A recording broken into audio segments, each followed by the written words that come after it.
Number one is security and privacy, and this has become one of Apple's biggest talking points recently, and for good reason.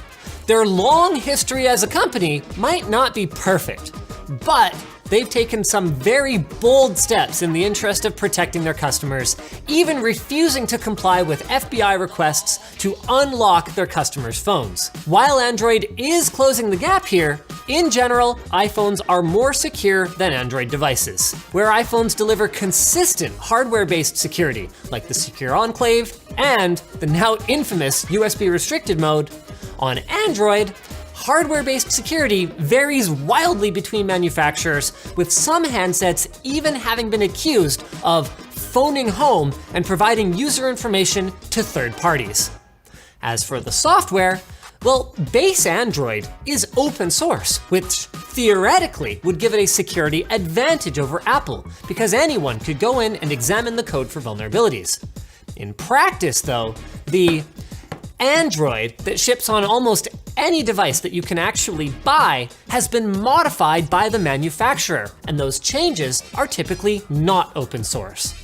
Furthermore, the Google Play Store tends to have more malicious apps on it due to looser submission criteria, and even if it didn't, Android allows users to install apps outside of the Play Store, an attack vector that simply doesn't exist for iPhone users, and one that is actually currently in the process of becoming normalized by companies like Epic Games, so they won't have to pay Google a cut of their in-game purchase revenue. Reason number two is optimization. The smartphone market has matured to the point where Chinese brands that you've never heard of are making phones that legitimately aren't complete garbage.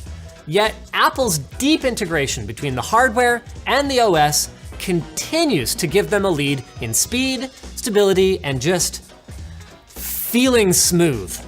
Now, Android fans will complain, Apple cheaped out on the specs of their phone. But the cold hard truth is that just because Apple's investment wasn't in more DRAM chips to solder to their mainboards, doesn't mean that they necessarily cheaped out.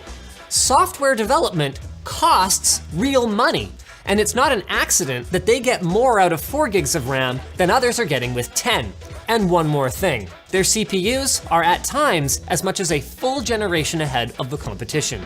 Apple presses this advantage by offering reason number 3, industry-leading device support. Apple's phones and tablets get updates both for features and security more quickly, more consistently, and for longer than just about any other mobile device on the market. And contrary to the general perception that exists that Apple acts with planned obsolescence in mind, forcing users to upgrade by slowing down their old devices, the last few updates have actually had a lot of users reporting that their old phone feels snappier after the update. The fact that iPhones are so well optimized and supported by Apple for years after release contributes then to number 4, longevity. You can use your iPhone for 4, 5, maybe even 6 years if you stretch it. It was actually only recently that my iPad 2 finally stopped working with enough apps that I actually care about that I had to retire it. And the thing about this is that even if you won't use your device for 5 years, I mean, I suspect a lot of the people out there watching this channel swap their phones a little more frequently than that, you could, which is part of what helps customers justify the 4-digit price tags on these things. That and iPhones hold their value better. People are still selling iPhone 6s for $200. How much would you get today for your Galaxy S5? Here's a hint, probably less than this broken iPhone 6, and they both came out in 2014.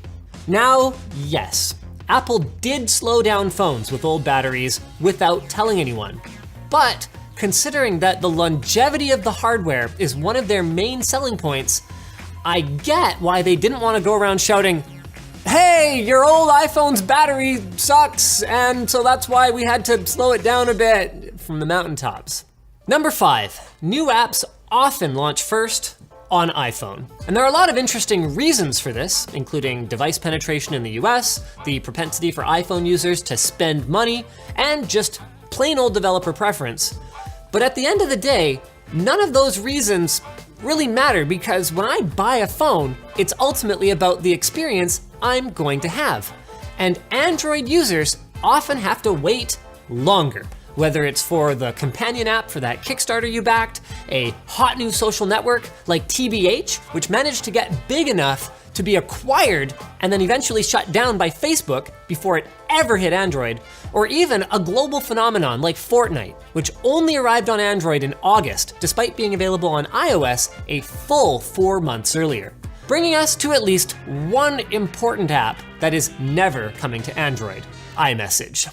iMessage is objectively way better than SMS. There's group chats, read receipts, stickers, and it works over Wi-Fi, so you can use it across your devices even without your SIM installed. All great stuff. And yes, you could use WhatsApp or Facebook Messenger or WeChat or just about any chat app that you want for that, and emojis notwithstanding. But the fact is that iMessage, like FaceTime, is a default that everyone with an iPhone has, and that gives it tremendous power. I've actually heard Android users complain about missing out on events with their friends because the invite only happened to go out to the iMessage group chat. And as a techie, how difficult it is to convince iOS users to install third-party chat apps might make my brain hurt a little bit. But here again, the reason iMessage is important doesn't matter.